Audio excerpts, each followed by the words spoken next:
कोकण जणू देवाला पडलेलं एक स्वप्न. जगाच्या पाठीवर काही लोक म्हणतात की कोकण हे अंधश्रद्धेला धरून चालतंय. तर मित्रांनो, असं नाही आहे.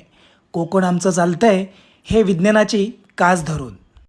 स्वच्छ समुद्रकिनारे, त्यातून केलेली मासेमारी, उकड्या तांदळाची पेच, माशाचं कालवण आणि तव्यावरती भाजलेलो मासो, फणस, आंबे, खेकडे, तव्यावरचे चरचरीत घावणे आणि धोंडास हे आमचा खाद्य. खऱ्या अर्थाने कोकणाने हा निसर्ग जपलाय. इथल्या देवराया जपल्यात. श्रीदेव वेतोबा, जैतोबा, खापरोबा, उपरलकार आणि मानसेश्वरसारखी अनेक देवस्थानं कोकणाने जपली आहेत. ह्या कोकणाने वारुळासोबत मातीतले देवही पूजलेत आणि त्यांना वेळेनुसार निसर्गामध्ये विलीनही केलंय. हा कोकण करतोय गोठ्यांची पूजा, धान्याची पूजा, त्यासोबतच गाई गुरांचीही पूजा हा कोकण करतोय. ह्या कोकणाने स्वच्छ सुंदर अशी मंदिरही जपली आहे आणि त्यासोबतच या ठिकाणची लोककला सुद्धा जपली आहे.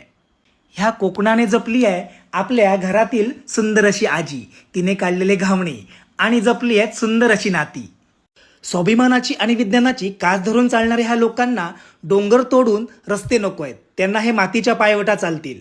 जंगल तोडून पूल नकोत, आम्हाला हे लाकडी साखव सुद्धा चालतील. माझा हा कोकण फुलांप्रमाणे दरवळत राहावं हीच देवाचरणी प्रार्थना.